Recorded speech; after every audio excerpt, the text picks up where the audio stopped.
realize like you get a bomb in the beginning, so you can just use a bomb. Yeah, and you get a bomb. they give you everything in the beginning, shrines. and it's just Well, I'm just barely at the point. Like I only played for like an hour and a half, and I'm just at the last first shrine with the kinetic thing. Gotcha. And I got the bomb, the kinetic, and the magnet. Yeah, like I said in my review, it's a solid game. Like easily lose a couple hundred hours in it. It just not really a good Zelda game. Yeah. So that's what I'm excited about. Is it's a handheld thing that I can mess around with a lot. I took my Switch down to New Mexico with me thinking, I'm gonna have so much downtime and play it, and that just didn't work out. Like I was passed out on the plane, and then when we got there, it was like spending most of my day like unpacking my mom and getting everything in the right place, and then it was my aunt's birthday that weekend too, so. No, like real life just gets in the way so much, and then like you said, being tired on the flight and sleeping and shit, like that's how I feel most of the time playing any game. Right. Just get tired. It's like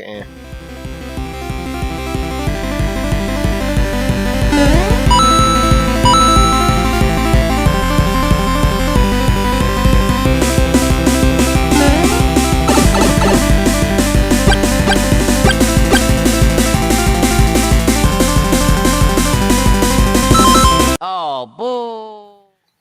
Welcome to Too Many Games, where the more you play, the more you win. I'm your host, Chuck. This is my co-host, Travis. Hello. And let's talk about some games. Now, if it's your first time joining us, we'd like to start off with a bit of a general discussion segment before we get into some games. This week, let's talk about some like gaming crossovers, or would you say like games that use the skin of popular characters? Right, like every mobile game produced by like a big company. Every mobile game, or how like Nintendo's very brash about it because Mario Golf, Mario Tennis, Mario Kart, Mario crocheting, Mario's pogo stick. Yeah, no. Mario War Veteran stuck in the woods. Yeah, Mario PTSD simulator, Mario Vietnam flashback.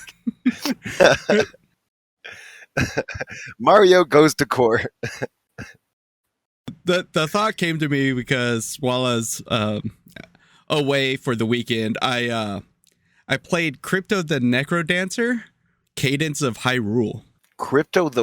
Okay, so if you don't know what Crypt of the Necrodancer is, it's this very fun indie game where you play as a person who has to get through a dungeon. And it's normal like dungeon aesthetics, you have to find treasure to clear through spaces, and you come across a villain who controls music. Uh-huh. The whole premise is that you have to move in beat of the music. So it's kind of like a rhythm game. So whenever enemies are on screen, there's music playing and stuff. And so you can only move to the beat. And if you miss the beat, then you don't get a move. You don't get an attack. And so it's all about keeping timing with the beat while also like outmaneuvering enemies. Because some enemies you can only attack from behind, or, you want to come at them from an angle so that they're not going to attack you straight on, kind of thing. Right, that's the strategy part of it, like yeah. Necro chess dancing. So Cadence of Hyrule is basically that game, but with a Zelda skin on top of it. Of course. Where you can either choose to play as Link or Zelda. All of the music is remixes of Zelda classic music, and it's really fun. Wow, that sounds amazing. Did you have to, is it a paid add-on, like an extension for the game, or like a mod that someone made? No, it's like its own game, only available on the Switch. I see. Yeah. So like licensed. Yes. Okay, that's crazy. It's basically the same game as Crypt of the Necrodancer. It's just this one has a Zelda skin. Hey, worth it, dude.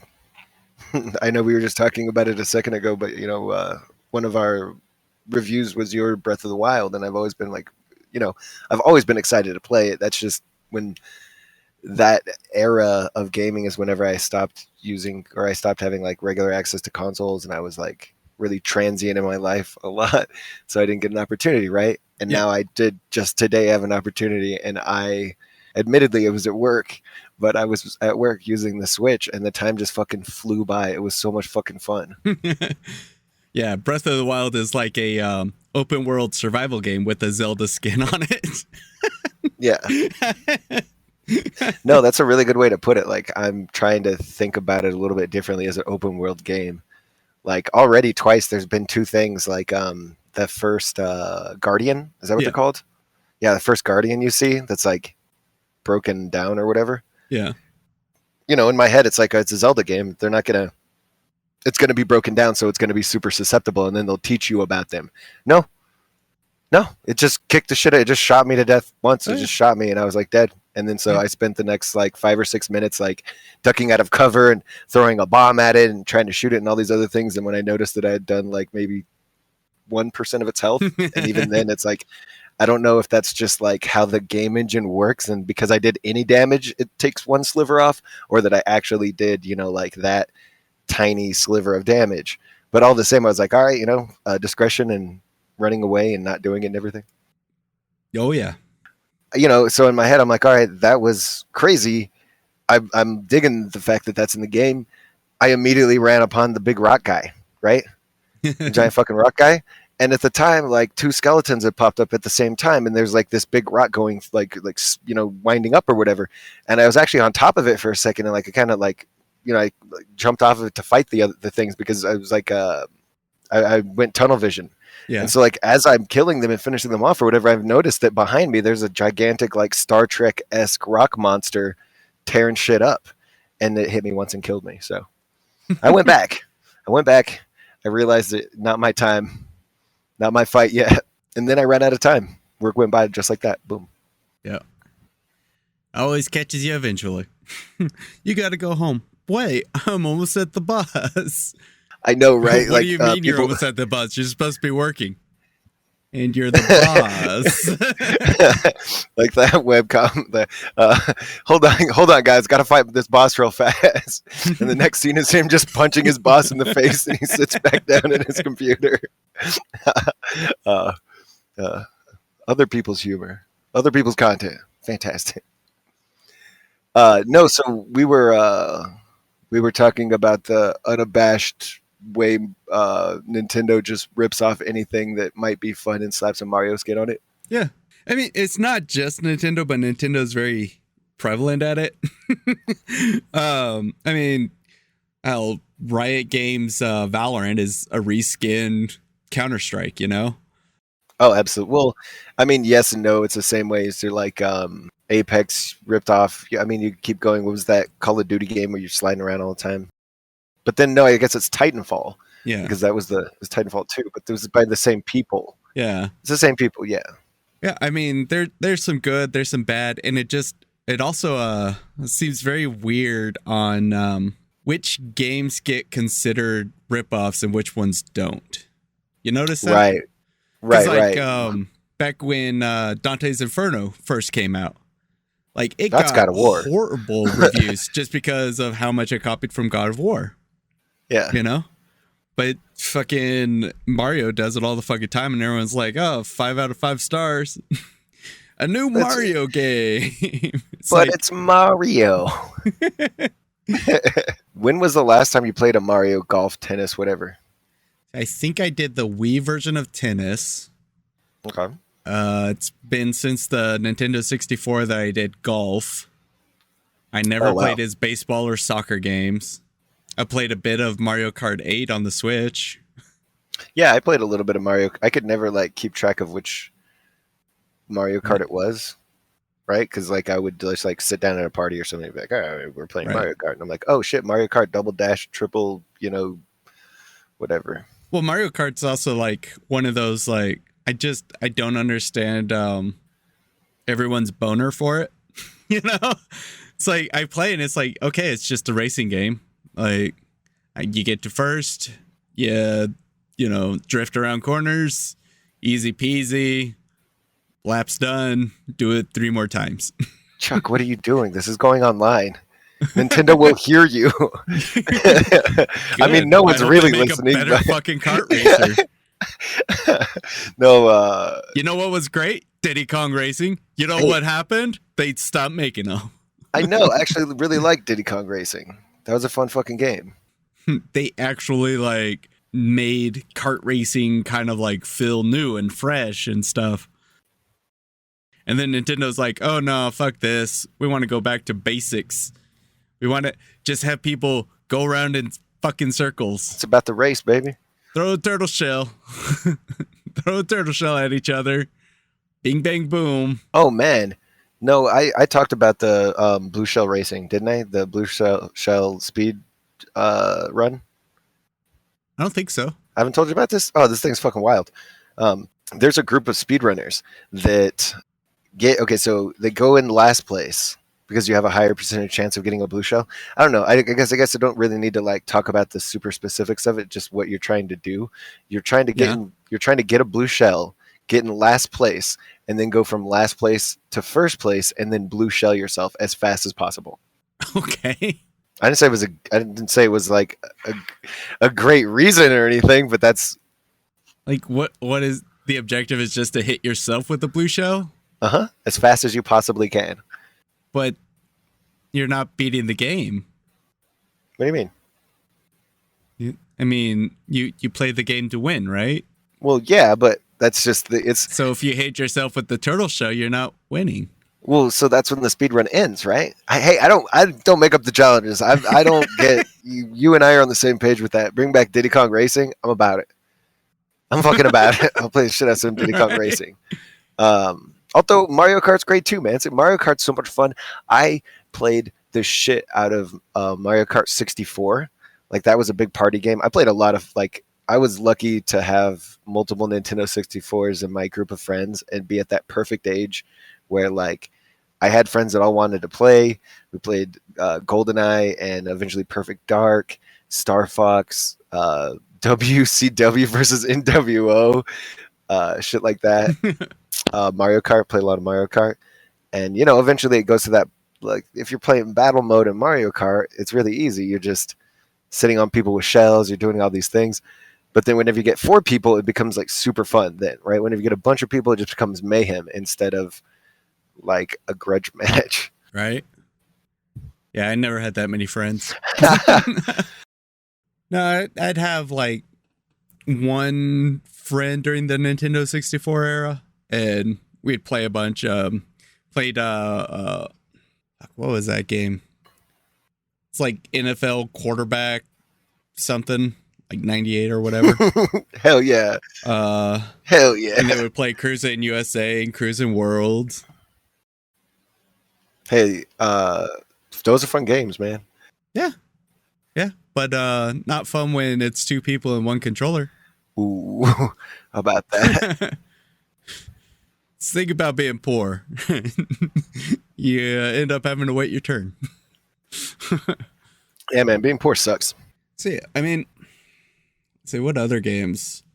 There is like Darksiders, which everyone downvoted it because it was copying Zelda too much, and it's like maybe 3% of it was copying Zelda's style.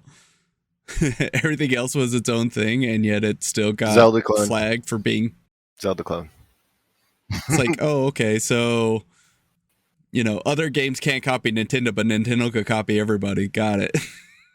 What about Mario and Sonic at the Olympic Games? How do you feel about that bad boy? I don't think that's a reskin game. That's just like a generic sports-y type game with Nintendo characters. Because there's not really like a standard Olympic game, Right. So then what about the games that rip off Super Smash Brothers? You know what I mean? Like there's Super Smash Brothers, which is already kind of doing something weird. But then what about all the other ones like that? You know what? There's going to be a new one coming out too. A new what? A new Smash Bros. Type game. Ooh. Yeah, it's a game called Multiverses. from WB. It's about to have a beta, and it's going to be free to play with crossplay. Some notable characters is you can play as the Iron Giant, Shaggy. Oh, holy shit! Superman, Arya Stark, Bugs Bunny, Arya Stark, Bugs Bunny, Jake the dog, Scooby Tom Doo, and Jerry. Scooby Doo. Oh, that's Oh. fucking hilarious. You'd be Arya Stark. It's like, okay, well, sure. But yeah, not only this, but there is like a Nickelodeon one, Right. The SpongeBob one. All-Star Brawl, Yeah. where all of the Nickelodeon properties fought against each other. So, I mean, how long has Smash Bros. Been a thing? Like, Oh, 15 years, 18 years? yeah. I was in high school. And now they're like throwing out a bunch of shit that copies Smash Bros. It's like they finally clicked. It's like, wait a minute. You mean to say that we could use our licensed property and make money? Money? No, so I will admit I do like playing like Mario Golf, Mario Tennis, shit like that. I think they're well made games. I just saw a picture of Multiverses with a Larry David character. Wow. Oh, that sounds awesome. Like, and this is it looks like it's an official one too, yeah. Wait. Oh wow, and he's like a claymation man. He's like a cartoon dude. It looks like the characters from like those like Rudolph the Red-Nosed Reindeer claymation shows. Yeah. No, that's the picture I'm looking at. That is fucking crazy. What is gaming coming to, man? Hey, I'm digging it. Right? I love it. Are you? Because I'm kind of like on the fence of, I could probably like just cryogenically freeze myself now and skip over all this crap. Wake up in 100 years. Just give me the like top 10 games of each year.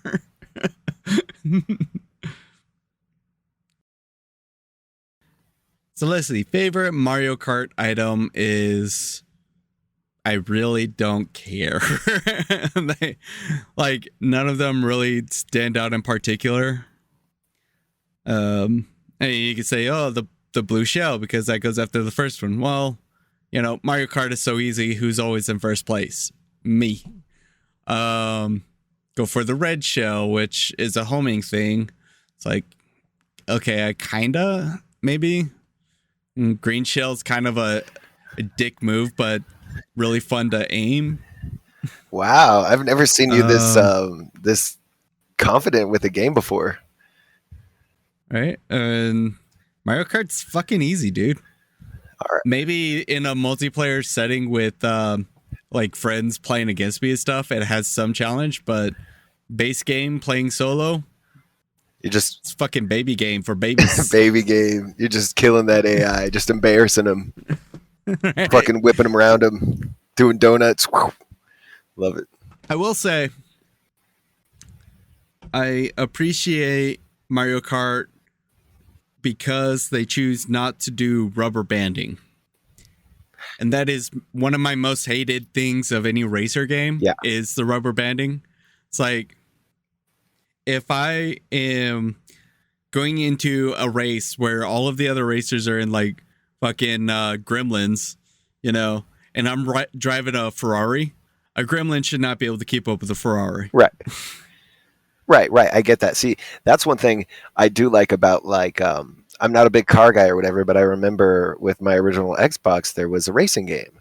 And my original Xbox, not mine, everyone's original Xbox, you could burn CDs to the hard drive and listen to them in game. Yeah. So I would just fucking play this racing game and listen to these old fucking System of a Down CDs and all this crap that I used to listen to in high school and have so much fun. But you mentioning cars like that, yeah, dude, I love that part about the racing games that I would play. Is like eventually I'd have a badass car. You're like, hell yeah, watch this, fucking tearing past people. Like I said, not a big car guy, but damn, car games every once in a while. I remember Need for Speed Underground 2 was the last racing game I took seriously. And that was like the first time. I don't want to say first time and like, set that in stone or anything, but it was like the first time I noticed it being a very terrible issue with rubber banding. And it was like, in Underground, it's all about like upgrading your car and putting in extra NOS and, making a better engine and, all this shit. And there was this one drag race that I was doing. And when I first unlocked this drag race, this other guy would just blow me out of the water like every time. And so I'd go out, I'd do some like regular races and stuff because it was also the first one they did as like an open world style game. So you could just drive around the city for a bit, like listening to the Doors. And then, churn up some money so you could buy all these upgrades. And I got the maximum amount of upgrades for this car. And I go back and I join the race. And it's like, all right, so before you're beating me by like 1.3 seconds, I've upgraded all this shit and stuff. So now I should be able to beat you by like 5 seconds.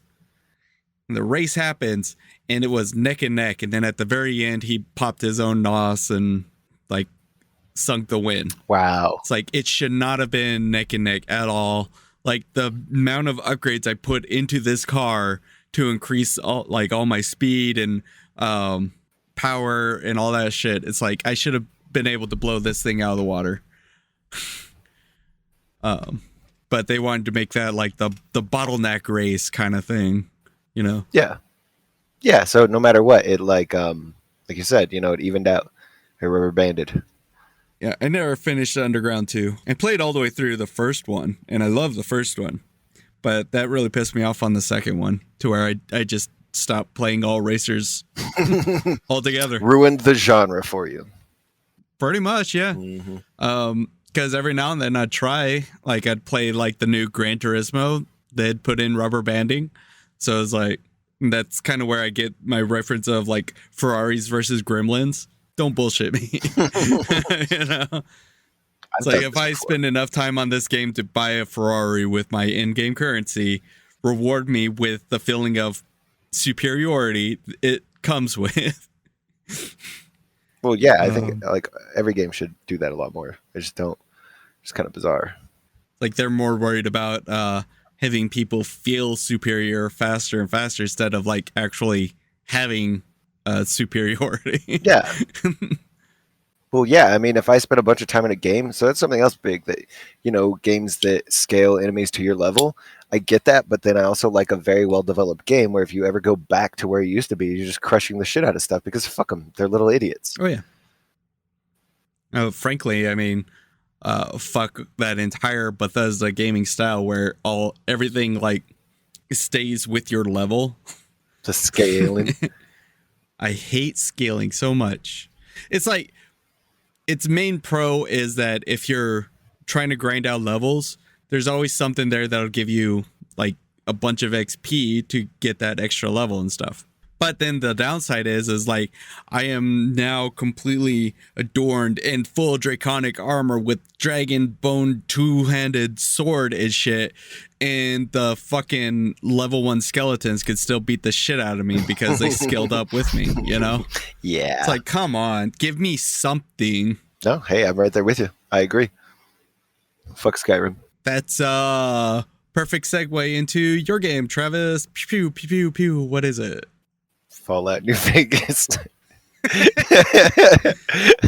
Well, I mean, it's Bethesda-like, but done by a different studio, and therefore better. Absolutely. You couldn't be more right. Fallout New Vegas is a fucking fantastic game in the Fallout series, right? It is after 3, but before, Outer Worlds? Is that second one? 76? I don't know. I stopped playing after Fallout New Vegas because whenever you find perfection. Well, after New Vegas was 4, and then it was 76. Oh, right. I forgot that 4. If you're following the Bethesda stuff, but Obsidian went on to make Outer Worlds. Right. as like a Fallout successor. Gotcha. So yeah, like I said, I did not play. I did not play after Fallout New Vegas, because when you find the best one, what are you going to compare it to? Once you're the best, where do you Right. go? Right? Doesn't get any higher than the top. But Fallout New Vegas is really interesting. Like in most of the to like briefly build the Fallout mythos, right, or the Fallout world. That's post-apocalyptic, which is a kind of a theme in what, like 40% of the games I've been playing.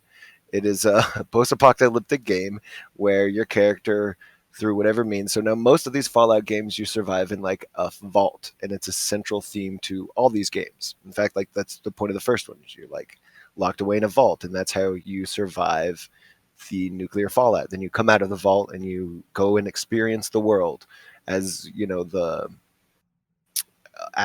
post apocalypse, but after settlements have become re-existent and after a bunch of stuff has already happened. It's the same way in New Vegas, except your character, instead of coming out of a vault, is already an already established character, a courier, actually, like a postman. And in the very beginning part of this game, you get ambushed, shot in the head, which you'd say, okay, well, game's over. You get shot in the head and robbed, right? So this main central piece of the puzzle, the hook, the MacGuffin for the whole thing, is this item that was stolen. Then you spend the whole rest of the game trying to get this item back. Once you get this item back, then it opens up. I don't want to get so much into the plot where I'm just ruining something or spoiling something, because damn, that is fantastic. Dude, it's like a 13-year-old game. Yeah, I can't do it. I just can't do it. No, the game opens itself up to be very open-ended. There's a lot of good choices, bad choices, good people, evil people, whatever.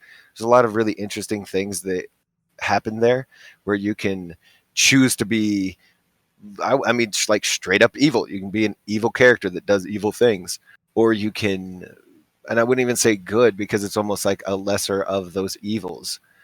You can be one of the lesser of the evils and do what is more good aligned. One of my favorite factions is the Legion of Kaisar, right?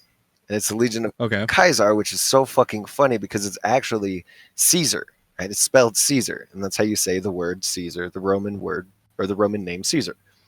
But this guy who found all these ancient texts and everything has only read or seen the word written, and so he pronounced it Kaisar, Cae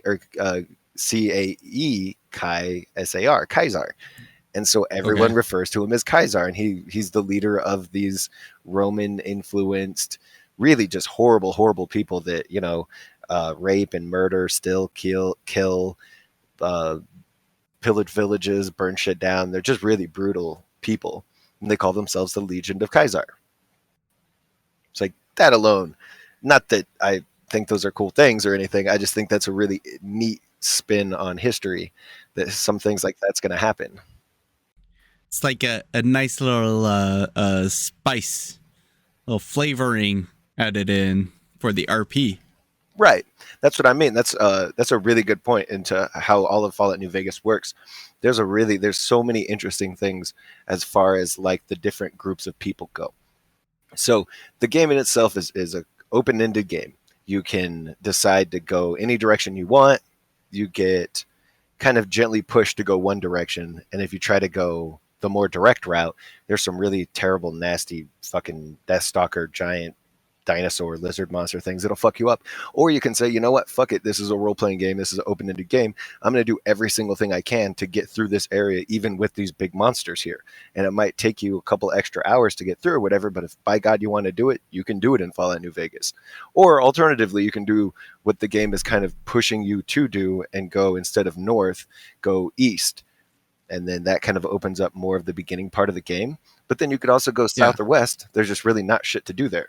So the whole open-ended role-playing game part, when you start the game, you pick through a bunch of different options. Like, do you want to, you get your normal strength, endurance, stamina, stuff like that. So you could pick like, oh, I want to pick skills that are more melee oriented. I want to sneak around and be a sneaky guy with a hammer or something. That sounds way too much like a serial killer type build. Well, I mean, it's post-apocalyptic. Of course, this it's Fallout, so it's like, oh, well, you need to have max level lockpicking to open this door with a busted out window. I always thought that was hilarious. I think I remember seeing the same picture where it's literally it's like a completely decrepit broken door that has glass broken onto it, and a normal human being could reach his hand inside and unlock it from the other side. And it's like, you need a lockpicking of 100. It's like, oh, fuck, really? Door's completely gone. It's just the only thing that's left is the handle part with the deadbolt attached to the frame. It's like, you need to get lockpicking leveled up. Hey man, it's a role playing game. Okay, you have to fall into it. But I role play as a ghost and walk through. Well, the way that you play, you probably do spend a lot of time as a ghost. I may or may not have chosen to hug a Deathclaw. Which just sounds hilarious. I've never heard of a hug claw. They have those long gangly arms. They probably give the best hugs. Yes. Straight to hell.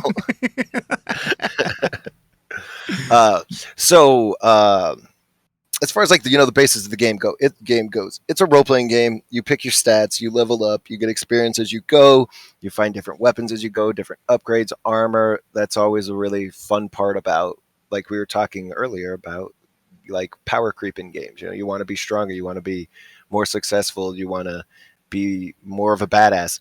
This game does that really, really well.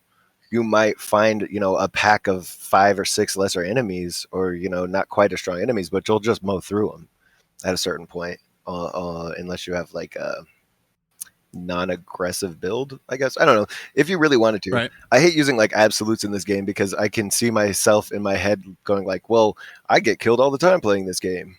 Or someone coming and saying like, oh, I die all the time. It's like, well, shit, man. I don't know. Use a gun. Well, if your build doesn't involve like a gun or a projectile or something, then yeah, you might have a hard time. You might not have a great time. So anyways, with all that, all the role-playing stuff in mind, right? You get to level up your character. You get to pick different skills. It's really fun. Then the plot of this game, the actual plot, is one of the plot, and then the world building itself are some of the reasons why I love this game so much. First, I originally played it on the Xbox, and I played through it 3 or 4 times, did different endings, different playthroughs. It does have a huge amount of replayability because of all these different groups and the way that you can align yourself to these different groups. But then I played again many years later. I bought it maybe like 2 years ago now. A couple years back, I bought it for PC and then modded the shit out of it. And I'm not talking like, making like Thomas the Thomas the train engine into Deathclaws, or like doing ridiculous things. I'd like change some of the difficulty settings. I turned it on like ultra hard. I put in more realistic weapons. I changed the skins of some things, and I did a lot of background stuff to make it run better. It's an old game and it runs like shit currently. Yeah. So all that stuff involved, right? Getting back into the actual game, talking about those different groups, these different tribes of people. You've got your like main good guys, which is going to be the NCR, or the North California Republic. And you say good guys, but they're, it sounds so like anti-establishment. Any big group of people are obviously going to have their own ideas as far as what's right and what's wrong, and what might be right for them might be wrong for someone else. There's a 2 sides to each story, right? And so while they seem like the good choice because they're actively trying to stop Kaiser's Legion, who rape, murder, pillage, and kill, the NCR doesn't do those things and stops the people that do that. But then they also have a very iron-fisted way about going and dealing with other people as well, right? Like they're just as apt to murder or kill someone if it serves their purpose, just not for no reason at all, like someone from Kaiser's Legion would. Yeah. Those are the 2 main factions. Then you have so many other smaller factions. So the game is called Fallout New Vegas. And one of the major turning points of the game is whenever you get access to New Vegas. So if you could, I don't know how keyed up you are on geography, but in Nevada is Las Vegas. In Las Vegas, or the surrounding area, is the Mojave Desert. This game is set in the Mojave Desert. So eventually you get access to Las Vegas. Well, this is Fallout New Vegas. That is completely changed. There are so many decrepit casinos, but then there's so many active casinos, and it puts this really weird juxtaposition on life in like post-apocalyptic worlds, right? Especially compared to the other Fallouts. Like I had played Fallout 3 prior to this. Fallout 3, there's no happy casinos where you go to spend money and have a good time. It's all sadness, it's all badness. There's nothing good to it. Whereas in Fallout New Vegas, once you get to Vegas, I mean, you kind of forget that it's like a dusty, crappy, horrific wasteland out there, and you're like, all right, it's time to fucking gamble. It's time to go look at a crazy shuffling robot and find out what's going on in this one casino with all these creepy dudes with masks. The creepy dudes with masks are cannibals. Spoiler alert. You know what I'm curious about? How do they cram all those bottle caps into slot machines? What do you mean? Carefully. How else would you do it? Well, wouldn't the ridges like get stuck and stuff? So you make a good point. That is another part of the. Actually, that's not a great point at all. Stupid point. But you bring up bottle caps. You bring up bottle caps. Bottle caps are the currency in Fallout. All of them. In Fallout, all of them. Yeah. You know, it came about because there's just that one crazy guy who didn't go into a bunker. And then he's out there, he's like, bottle caps, I need some bottle caps. First person out of the vault is like, what would you trade for these goggles? It's like, you got any bottle caps? I need all the bottle caps. And then that just became a thing. All the different survivors from all the different vaults went out to found this same guy who just had piles of goggles. And they all traded their goggles. It starts at one, and then they moved on. And it's like, well, I need bottle caps so that I could go back to crazy guy and get something else. And then that person's like, well, I need bottle caps to trade with this person because they need the bottle caps to trade with the crazy guy. And, you know. So really what you're saying is all it takes is one person with a lot of determination to change the world. All I'm saying is when the end of the world comes, I'm going to be the crazy guy who wants bottle caps. I've already been saving them. I'm already on top of the game. I'm sitting on some fat fucking stacks of bottle caps. So that's something. Okay, so how bizarre would that be? Now you've got people who are like raiding bars and shit, right? And going to their little, bottle openers with the like little deposit, like reservoir things that's just full of. That's bottle cap gold in there, man. Right. Future's a grim place, full of bottle caps. So, anyways, back to the point. There was a point. Not really. I mean, in general, like life, no, absolutely not. This small segment of podcastism. Yes, there is. I'm not doing a very good job about getting to it, but there's a turning point in the game. You get to New Vegas. Now you've basically put yourself in a position where you have to make a choice and go out and visit all these different groups of people and all these tribes that exist in the Mojave Desert, and then find out if you like them and want them to be part of the future, or if you don't like them and basically want to throw them to like oblivion or exclude them from what will be the future that your character is creating. And like to really go into it, of course, then you'd like actually be talking about what happens at the end of the game and like beating the game and stuff. And one thing, if anyone is listening to this and wants to play the game, there's so much more that goes into it than what I could possibly talk about, even if this whole podcast was just about Fallout New Vegas. So, have you tried, was it hardcore mode or survival mode or whatever it's called? Yes. So in some of these Fallout games, you have the option to, instead of like, you can sleep in a bed and all your limbs will regenerate magically, and it'll do like the video game thing where you get full health and everything's okay. Or you can play hardcore mode. Hardcore mode means your limbs never automatically heal unless you go to a doctor or you use a very specific item that's like a doctor's bag. You have to carry water on you to drink. You have to carry food on you to eat. Nothing will heal you instantaneously. So in the vanilla version of the game or the regular version of the game, you can do like a video game thing, right? Where you pause, use a healing item. It'll heal you instantaneously while the game's paused, and then you can resume the game, get hurt again, pause, and then do the same thing. So, it's basically like cheating the game, because as long as you have the supplies, like the resources, you can just keep pausing the game.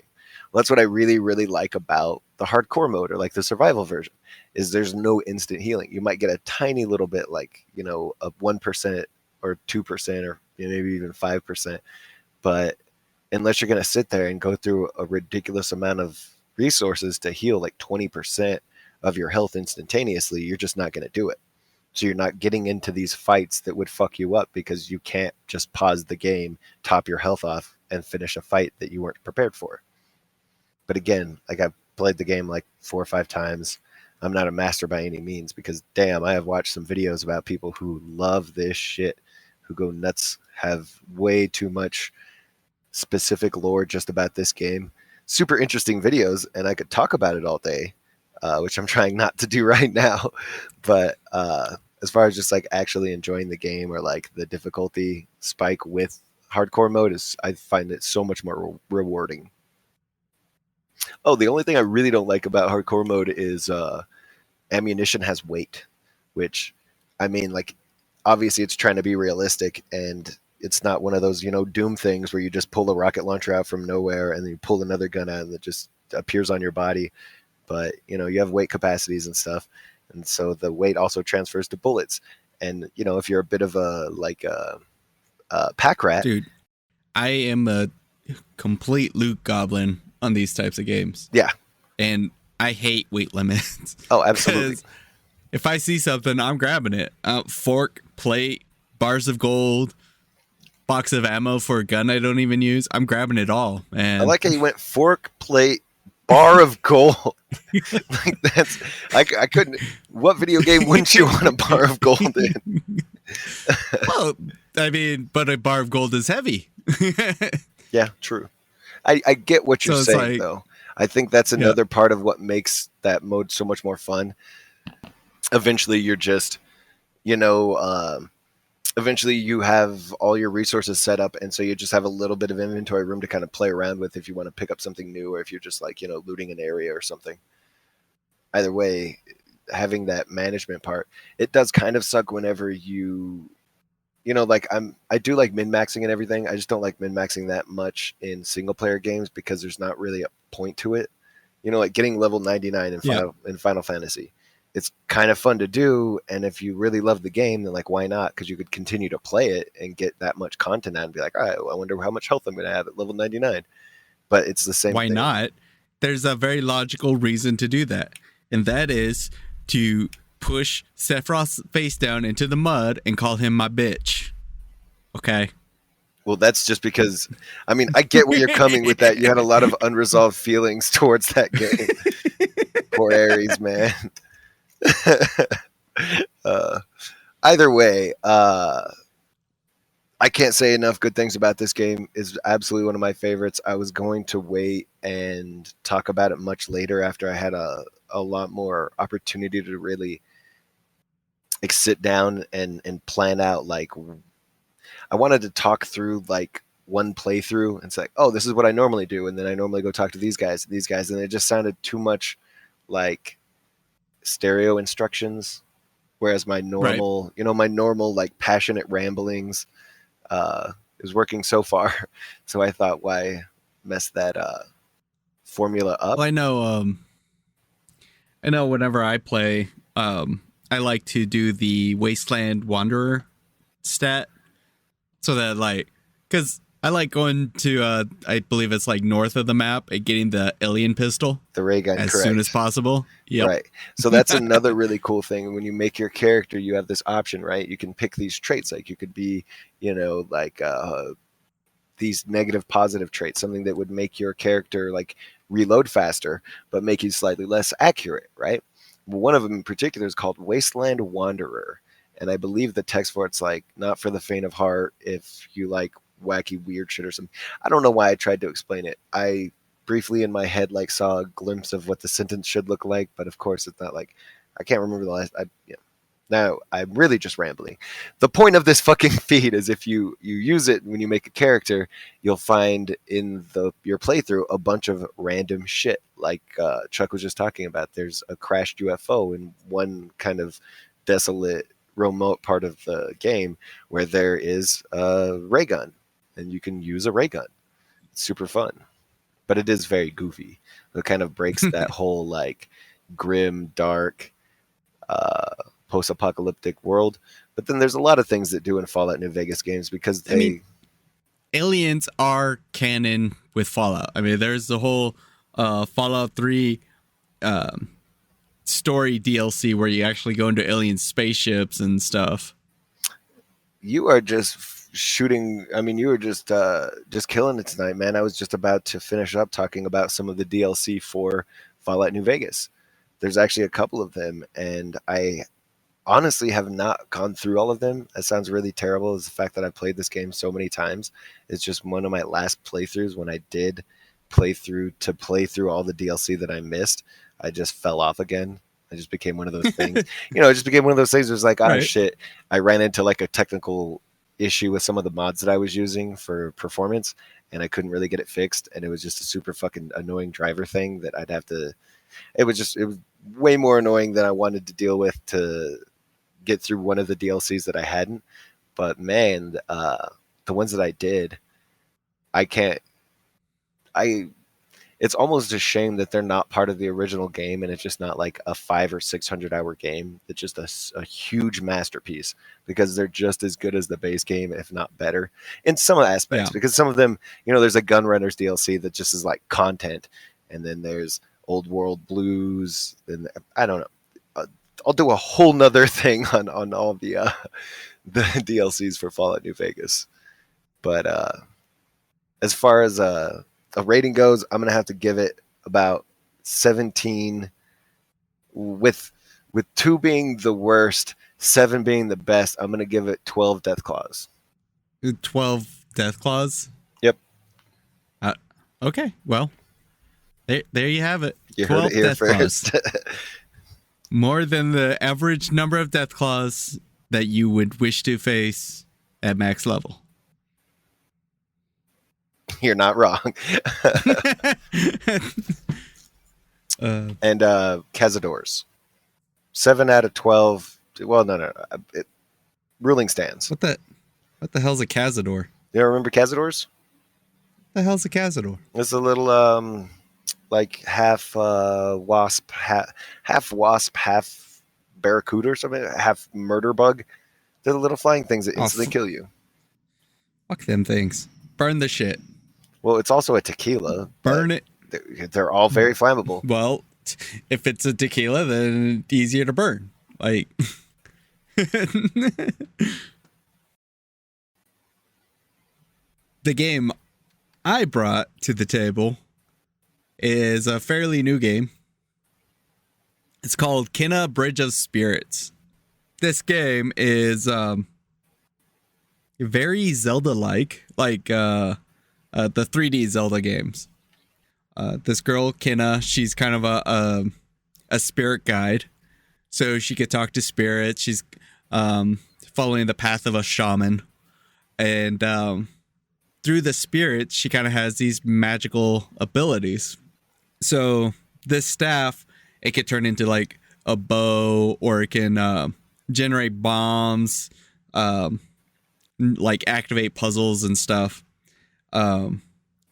So in a sense, as you progress through the game, like you only ever have the staff as a weapon, and you're just upgrading the staff to do more and more things to unlock certain doors that enable you to progress on. See, I really like that though, where you have like your trusty weapon, right? Yeah. It just keeps getting better with you and growing older with you and shit. Like the iconic weapon, not the sword number 57 out of 572, you know? Oh, but this one has agility on it. No, so +2 sword of generic. all right. The story of this game is that as part of her early trials, she has discovered a disturbance in this neighboring village. And so she's going over there to figure out what the disturbance is. And when she gets there, she finds out the entire village has been completely decimated. And there's this angry spirit that is causing more and more damage. It's like communing with this like black pool and stuff, kind of like a negative thoughts and feelings kind of manifest type of shit. And so as Kenna, you have to go through and you go to these different parts of the village, and you have to find some spirits that haven't rested in order to kind of uncover how the village itself got destroyed, how everybody died. Like, this is one of those games where it's like the happy ending is that all of the spirits kind of get to move on to the next phase of existence. Like, this isn't bringing everybody back to life or anything. Like, everybody's dead. All the kids you talk to and stuff, they're dead. Like, wow. So, yeah, there's like this whole sadness and despair undertone throughout this entire game, but it's done in such like a beautiful way that it can almost seem non-existent. Like, when you're running through the forest and stuff, the graphics are just beautiful. You have to collect these like little minions called rot, and they're like these little furry fuzzballs. And the more of them you collect, the more your powers grow. So they'll like enhance your health or enhance your spirit meter or give you access to new abilities and combos and stuff just by having more of these guys. So real fast, what platform is this for? Because I haven't heard of it prior to this, but Oh, it's a PlayStation and PC.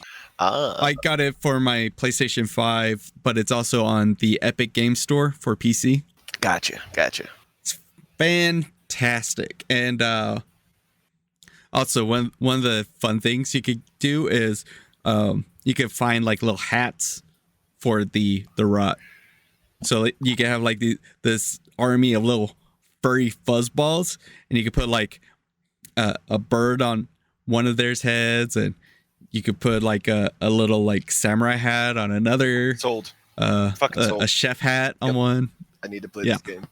You had me at putting little hats on things. Make them super cute. Yes.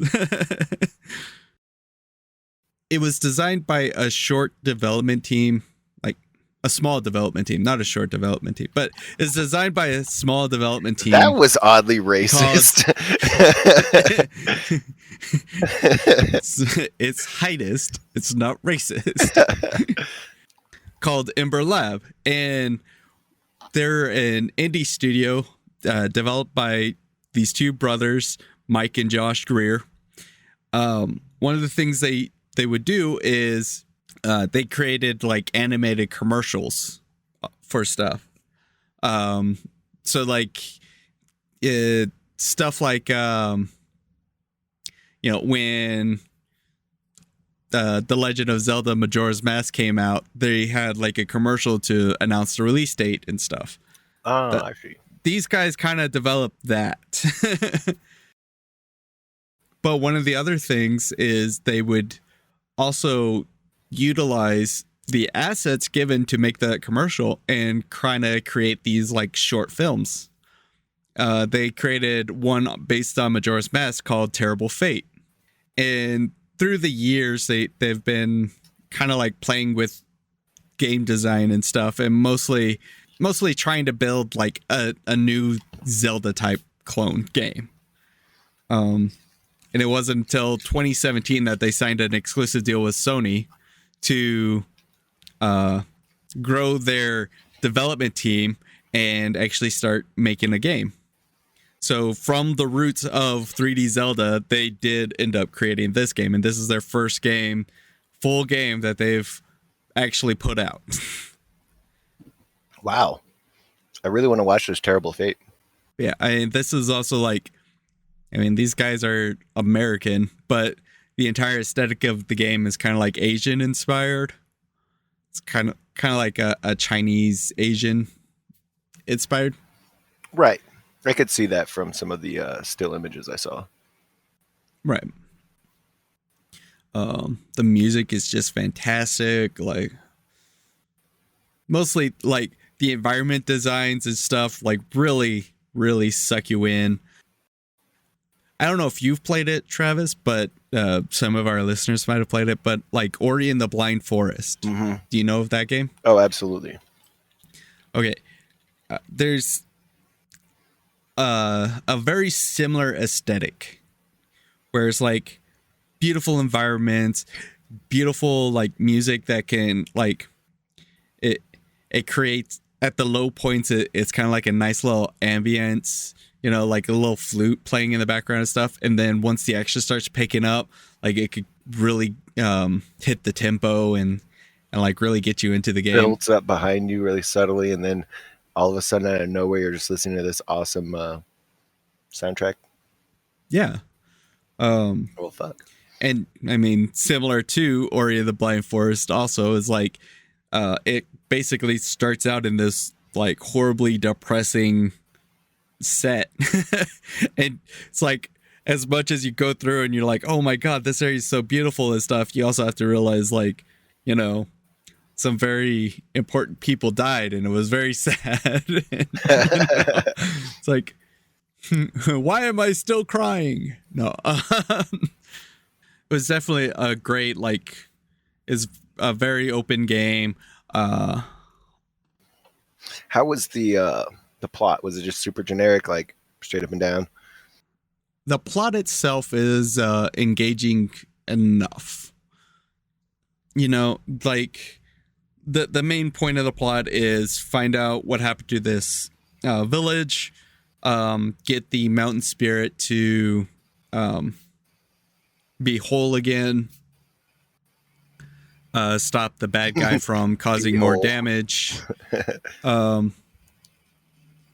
So in that sense, it's just kind of like a good adventure tale. But what is neat is the whole piecing together what happened to the village from the different point of views of the ghosts. So like each area has a very particular group of ghosts that you interact with and talk to and follow through an area. And once you finish that area, you beat the boss of the area and cleanse it, quote unquote. Then you're given the memory of what happened just before everything kind of blew up.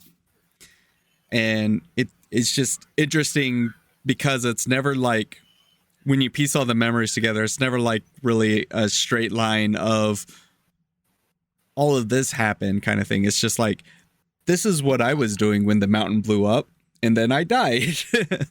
And so from that end, it's just kind of you see it from different points of views, and I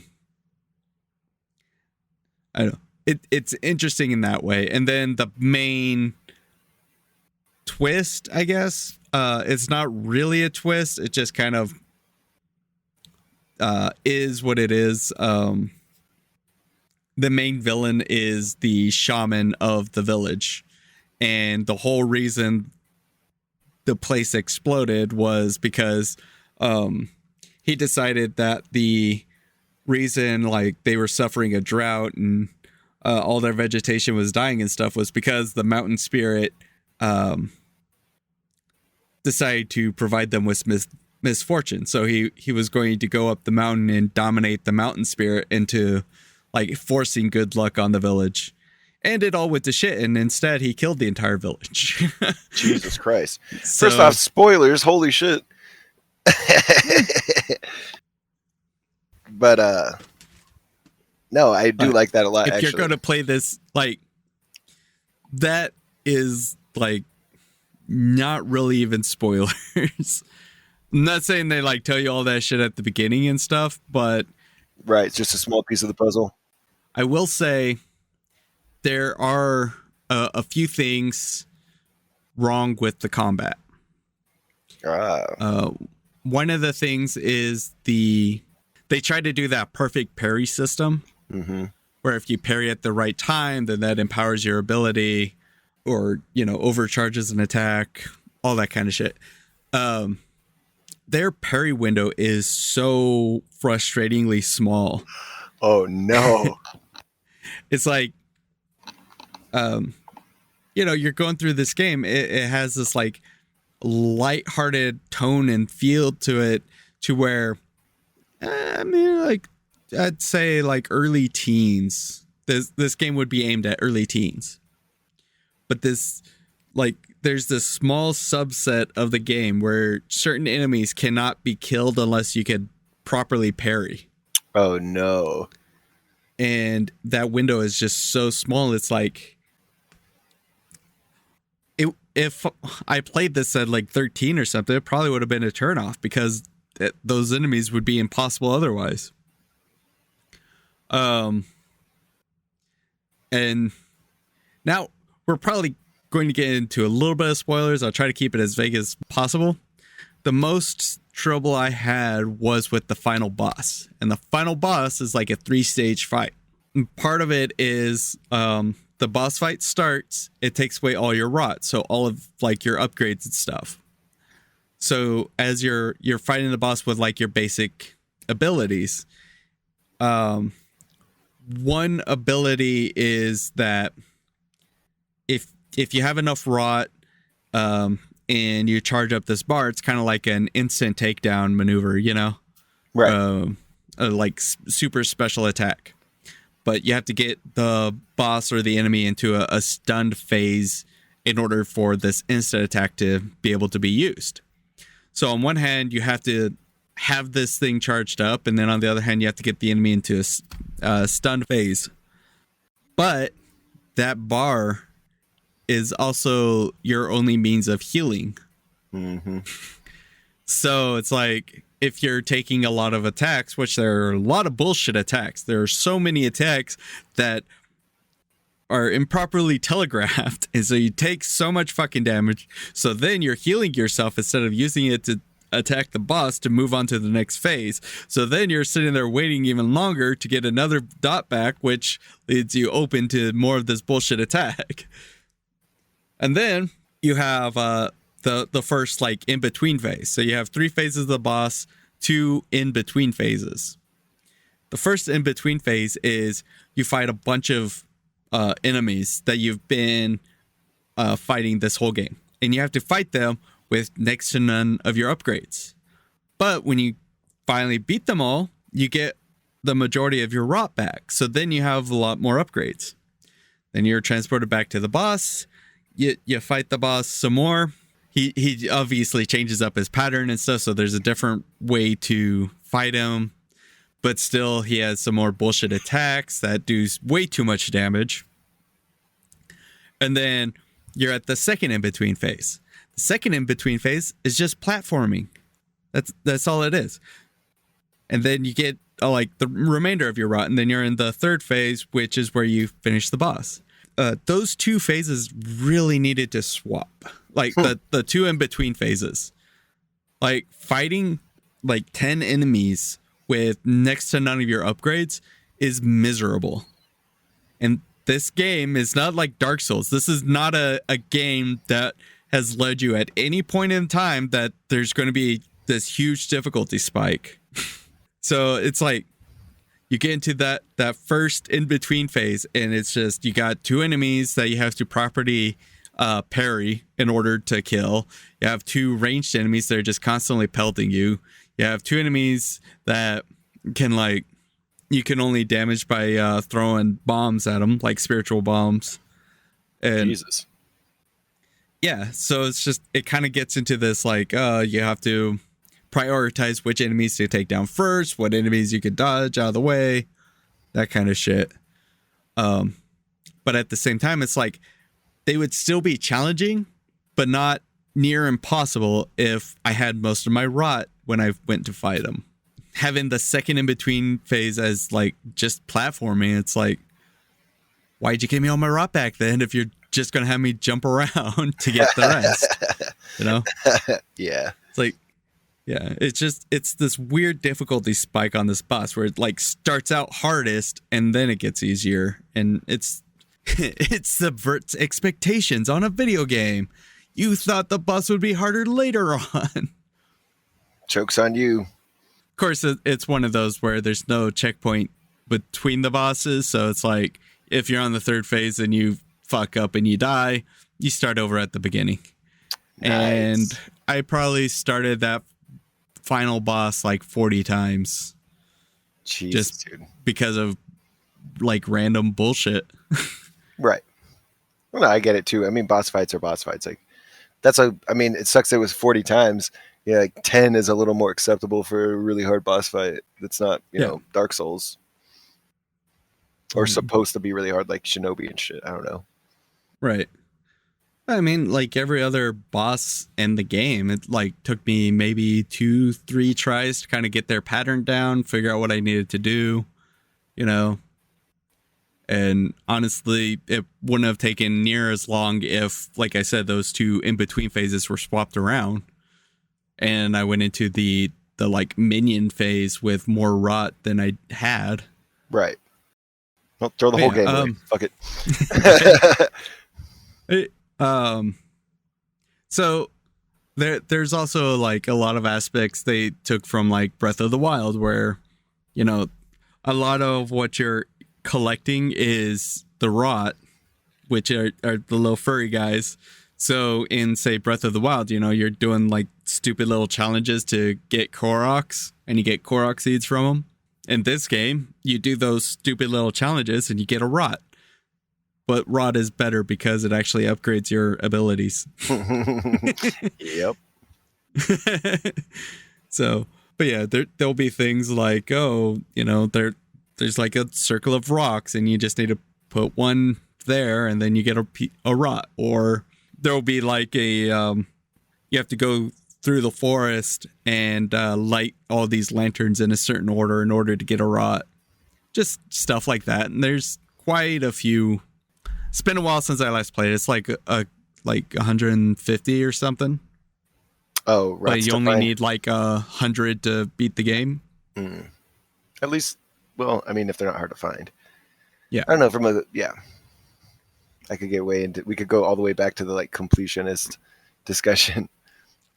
Oh, dude. I mean, this game was fun enough that I tried for the platinum and I still haven't gotten it simply because there's these 2 trophies that are keeping me from getting the platinum. One is like kill like 4 enemies with 1 bomb 3 times. And another is what was it? It was kill an enemy with the bow after doing a perfect parry.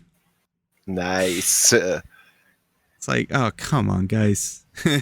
Really sticking it to you. Yeah. But it's like I've gotten every other trophy. It's just those 2 that are very particular to utilizing the combat in the game, which is not fine-tuned enough for it.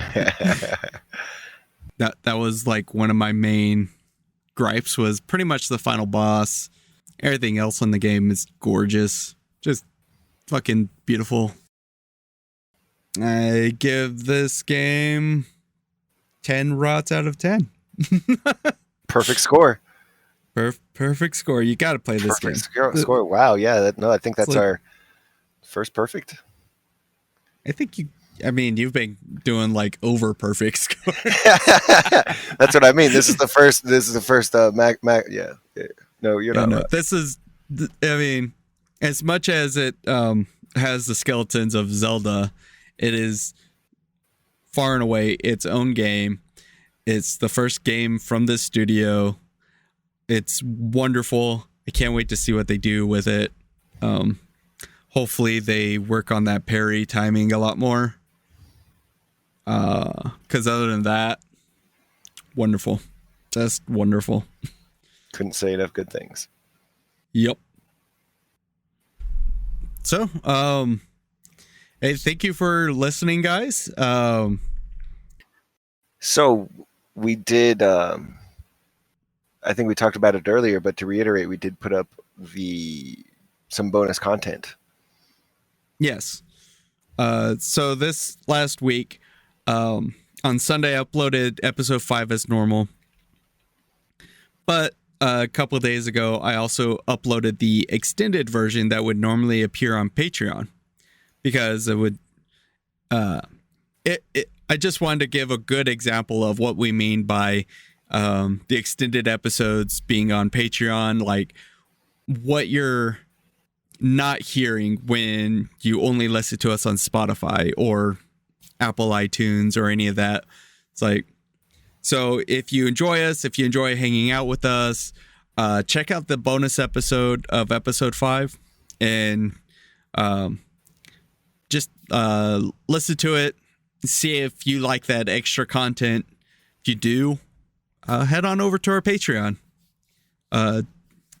There's plenty of episodes with like 30 to 40 minutes extra, or episode 4 was like an whole hour extra. Oh yeah. It was long. It was a lot of World of Warcraft talk. That was particularly easy to talk about, apparently. I mean, hell, you want to talk about World of Warcraft right now? We got some time to fill. No, that's definitely going to be a fun part of the future. I think being able to fuck around with WoW a little bit. Well, even if we don't catch you on our Patreon, you can always contact us on our Twitter at toomanygames2.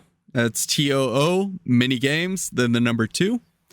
You can hit us up on Gmail at toomanygamespodcast@gmail.com. Give us some feedback. You can listen to us on just about any podcast platform. There's like 20 I signed up to, so you can't miss.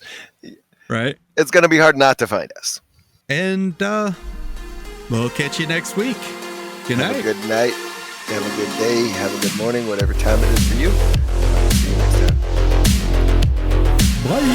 Bye.